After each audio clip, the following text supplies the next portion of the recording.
So usually when I ask this question, right, I normally get some crazy responses in the comment section. So I'm gonna ask it again. If you had the opportunity to time travel, would you? Would you take advantage of that opportunity? What would you do? Put it in the comment section, all right? And we're gonna check this video out about a time traveler from the year 2345. Let's check it out.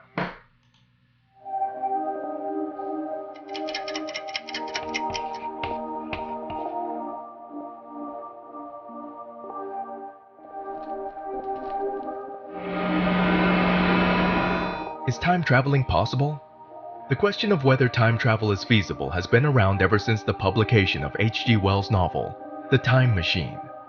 The novel tells the story of a Victorian inventor who travels back in time to the year 802 AD.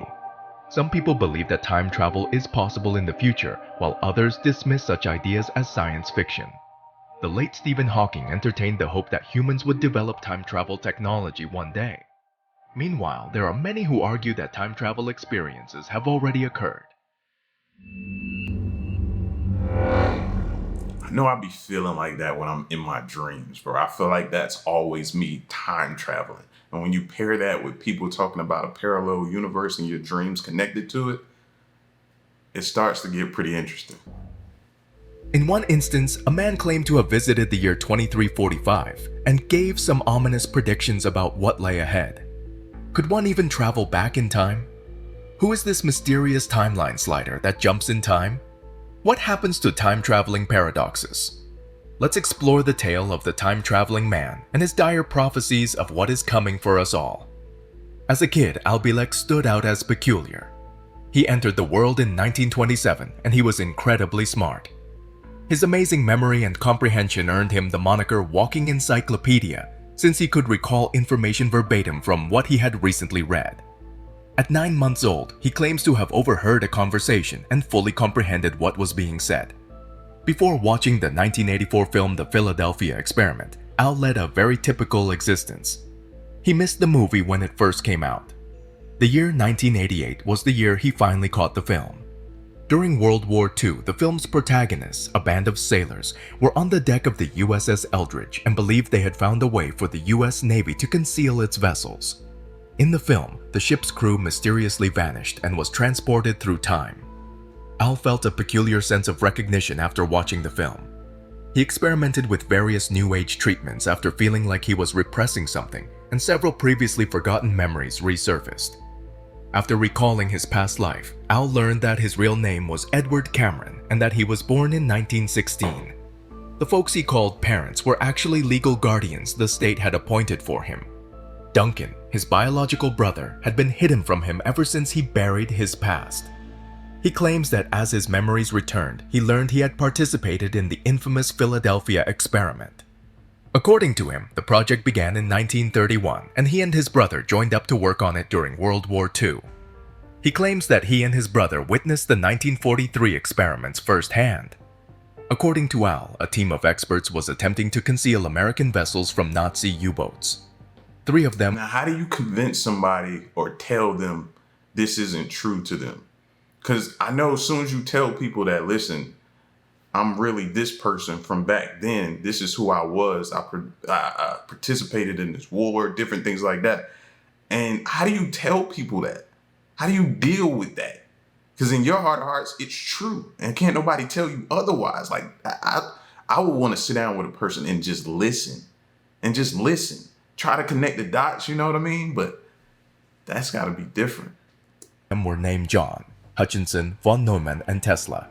After having some success in 1940 with hiding smaller vessels, they set their sights on the USS Eldridge 3 years later. Al claims that on July 22nd, a major issue arose. He claims the ship vanished, but that after only 15 minutes the passengers were delirious and feeling sick. The Navy ordered that testing begin in just a month, despite John von Neumann's pleas for more time. Al and his sibling had returned to the ship. When the ship reappeared, Al and his brother weren't on it. Something was wrong, and the 2 brothers jumped ship. When they finally reached land, it was neither 1943 nor Philadelphia. Montauk, New York was their location, and the year was 1983. Holy. Al claims that they were surrounded by guards and helicopters when they finally reached land. John von Neumann, who had aged 40 years, was waiting for them in a secret facility below ground. According to Al, he and Duncan went back in time. The Eldritch was trapped in a hyperspace bubble, as John von Neumann had previously explained. Its continuous expansion poses an existential threat to planet Earth. The only way to stop it, he told the soldiers, was to go back to the ship and destroy the machinery there, and he needed Al and Duncan to help him. The men traveled back in time and destroyed the ship's generators with axes.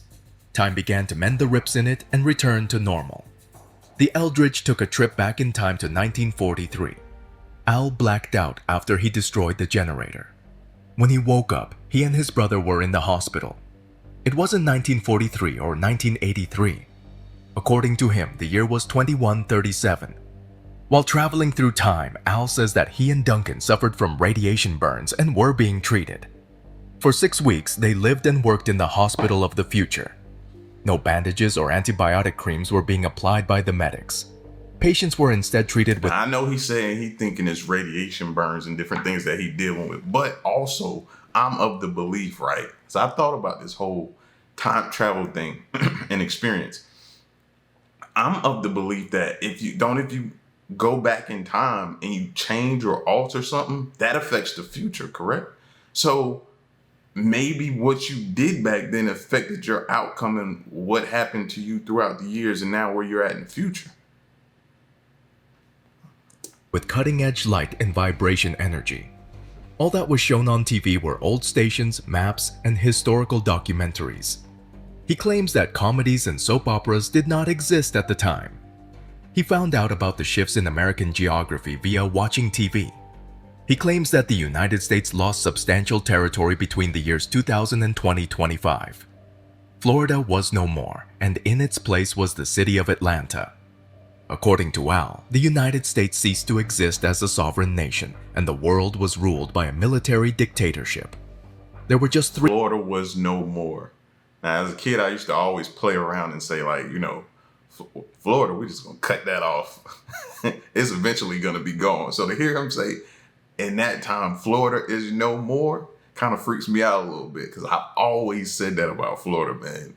You just think about all the times it gets smacked with all this weather and flooding and different things like that. I just felt eventually it's going to be underwater and gone. 300 million people on Earth, down from a previous estimate of 7.7 billion. He blamed nuclear weapons as the root of the problem.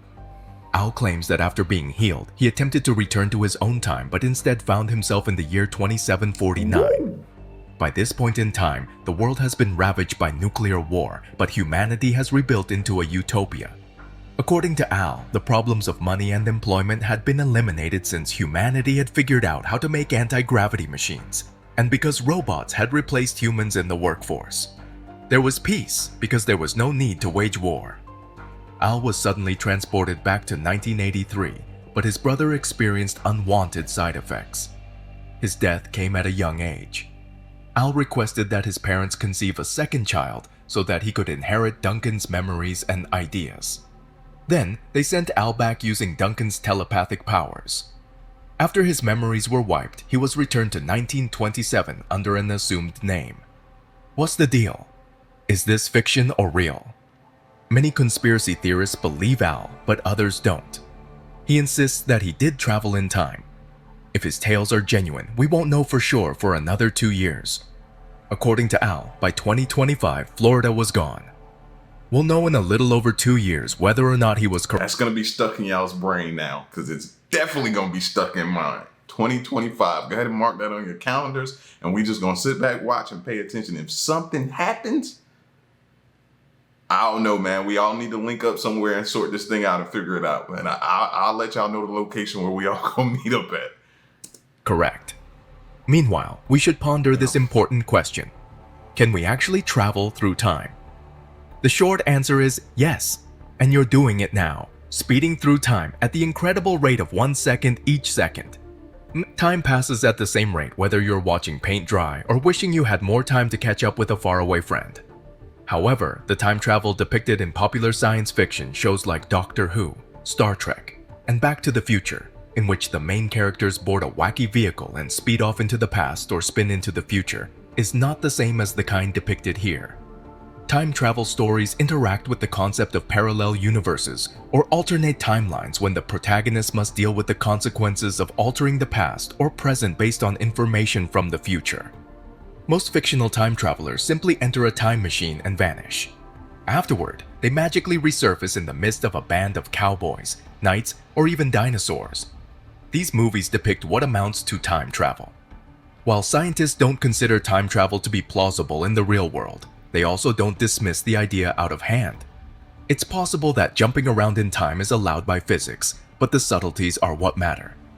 No one has ever demonstrated the kind of time travel seen in science fiction, where one can go back and forth in time, or proposed a method of sending a person through significant periods of time without destroying them on the way.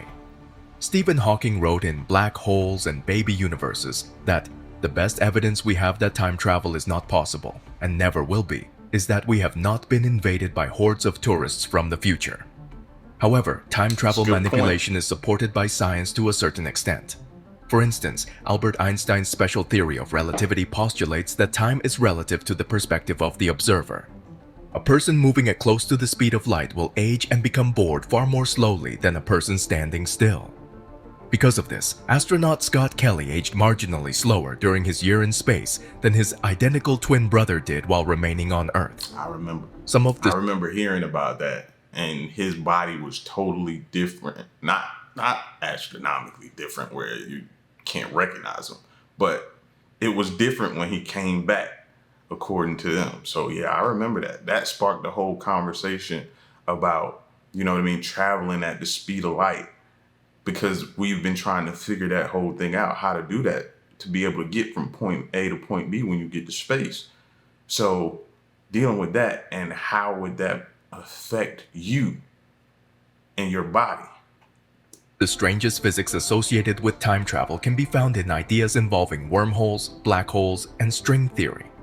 A wide variety of science fiction media, including novels, films, television shows, comics, video games, and more, continue to explore time travel. In 1905, Einstein created his special relativity theory. One of the cornerstones of contemporary physics, it was later expanded upon by Einstein in his theory of general relativity. The space-time continuum is described by special relativity for objects traveling at constant speeds along a straight line. The theory's abridged explanation sounds easier than it is. First, there is no absolute frame of reference because everything is measured with respect to something else. Light always travels at the same speed, which brings us to our second point. It is unaffected by changes in context or measurement technique. And finally, the speed of light is the absolute limit. Time travel as we know it emerges naturally from these fundamental principles. A fast-moving observer will perceive time to pass more slowly than a stationary observer. Humans are not accelerated to near light speed, but they are sent whizzing around the Earth at 17,500 miles per hour on the International Space Station. Scott Kelly, an astronaut, followed in the footsteps of his identical twin and fellow astronaut Mark Kelly. Scott Kelly was in space for 520 days, but Mark only spent 54 days there. The age gap between the two men has been increased due to the disparity in the rate at which they have experienced time throughout their lives. That's Dilation crazy. of time between people on Earth and GPS satellites in flight does make a difference, even if the difference in an astronaut's lifespan is negligible, more suitable for jokes between siblings than actual life extension or visiting the distant future. Time seems to slow down the faster you move. In addition, Einstein's general theory of relativity states that the stronger the local gravity, the slower the passage of time. According to Drexel University cosmologist Dave Goldberg, near massive bodies, near the surface of neutron stars, or even at the surface of the Earth, although it's a tiny effect, time runs slower than it does far away. Goldberg claims that if one were to linger around near the edge of a black hole, where the gravity is enormous, one may experience only a few hours while an Earthling would experience 1,000 years. A trip back to Earth from near a black hole would be like taking a trip into the future for the person. However, time travel backward becomes difficult, much more so than being torn to shreds within a black hole. For decades, scientists have been aware of the paradoxes associated with time travel using the theory of general relativity, and they have proposed a few viable solutions. According to Fabio Costa, a theoretical physicist at the Nordic Institute of Theoretical Physics, the first attempt to solve the problem using time travel was in the 1920s. An enormous cylinder would twist space-time as it rotated rapidly, like rolling a piece of straw between your palms. It wasn't until the 1970s that scientists realized this contraption may function as a time machine to go to the past, thanks to their discovery of a phenomenon known as closed time-like curves.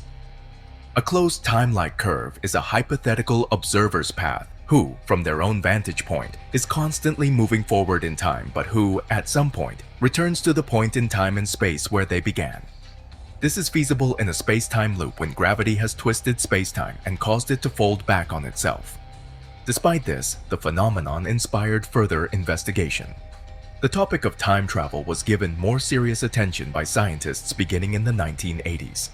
Igor Novikov of Russia and Kip Thorne of the United States, for example, wrote a paper together in 1990 on closed time-like curves. They started looking into the mechanics of time travel and how one might go about attempting to construct one. But they also looked into the issues inherent in time travel, which is no less essential. What if, for example, you threw a billiard ball into a time machine and it went to the past, collided with its former self, and then returned to the present in such a way that its current self could never enter the time machine? That seems... Or you throw it, it hits somebody, and then something happens to them, then their whole life is altered. They may have come in contact with you in some way, shape, or form in your life, altered your life. You know what I mean? It's a ripple effect that it's dangerous. I know it seems intriguing, and I'm very intrigued by it, but it's so dangerous, man. Go watch the butterfly effect. Seems like a paradox there. There has been intermittent interest in the subject since the 1990s, but no significant progress has been made. Every single time machine model that has been developed has flaws, which is why the area isn't very active right now. It has some appealing qualities and perhaps some potential, but there is a stumbling block that becomes apparent once one begins to untangle the intricacies. As an example, Albert Einstein's discovery that mass and energy are interchangeable reveals that most time travel theories necessitate negative mass, and thus negative energy. Like electric charge, mass can be positive or negative in theory. However, no such thing has ever been observed in practice. What's the deal with using rare elements to travel across time? To keep a wormhole, the projected space-time tunnel between two distant locations in the cosmos, open, this is often necessary. This tunnel would collapse under the weight of gravity if negative mass weren't there. You can think of it as opposing the wormhole-bound positive mass or energy. While both Kana and Goldberg agree that it's highly improbable that negative mass matter exists, Kana does point out that some quantum phenomena, such as negative energy on extremely small scales, offer promise. A realistic time machine, he argues, would require something far larger in scale. Some scientists have proposed theories for time travel that incorporate a wormhole or a cosmic tube connecting two distant locations. It's like a fast track to the stars. Picture sending the opposite end of the wormhole back to its origin at a speed close to that of light. There is a disconnection between those two halves. Both take place at different times and places. Time travel occurs when you traverse the space between them. Moving one end of the wormhole near a massive gravitational field, like a black hole, while maintaining the other end near a weaker gravitational force would achieve a similar effect. A particle or other mass component may theoretically exist in the past with respect to the other side of the wormhole if time slowed down on the high gravity side. Creating a wormhole, however, is complicated by the need for negative mass and energy. A wormhole made from regular matter would quickly disintegrate under the force of gravity. Similar problems crop up in many other designs. Like a calorie-free pizza, they exist only in theory because there is no practical method to produce them. Perhaps, as the late physicist Stephen Hawking said, the issue is not simply that we don't know how to create time travel machines, but also that doing so is impossible until on minuscule scales. In a paper published in Physical Review D in 1992, Hawking speculated that it seems there is a chronology protection agency which prevents the appearance of closed time-like curves and so makes the universe safe for historians. Part of his argument was based on the contradictions that would arise from time travel, such as the billiard ball paradox and the more well-known grandfather paradox. in which if you kill your grandfather before he has children, you cannot be born and therefore cannot time travel and therefore cannot have killed your grandfather. You still exist though. Agustin Rayo, a philosopher at the Massachusetts... See how sticky that is? See how that... No. Nah. Nah. That's why I say it's intriguing to me, but at the same time, no. Institute of Technology is interested in these complexities because they raise questions about more than merely causation and chronology. Additionally, they cast doubt on the reliability of one's own free will. If physics says you can go back in time, then why can't you kill your grandfather? What stops you? He says. Are you not free? However, Rayo has a sneaking suspicion. And how do you remain alive if you do that, though? Yeah, that, like earlier, didn't he say you could still be alive even though you went back and did that? Huh? How's that even possible? That time travel is compatible with free will. What's past is past, he says. So if in fact my grandfather survived long enough to have children, traveling back in time isn't going to change that. Why will I fail if I try? I don't know because I don't have enough information about the past. What I do know is that I'll fail somehow. If you went to kill your grandfather, in other words, you'd perhaps slip on a banana en route or miss the bus. You wouldn't be able to complete the task for totally ordinary reasons. The future of traveling across time is uncertain, and no one from the future has shown up to inform us about it, except for Bielek, from whom we have yet to get confirmation of his story. Do you think we have people from the past or future present amongst us? So I get it. Their theory is something would prevent you from doing that. You can go back, you can have your mind set on going back, and their theory is something would stop you. Slipping on a banana peel, missing the bus, you know what I mean? Your grandfather just not being in the place you think he's gonna be in. Whatever, something will prevent you from allowing that to happen is what their theory is.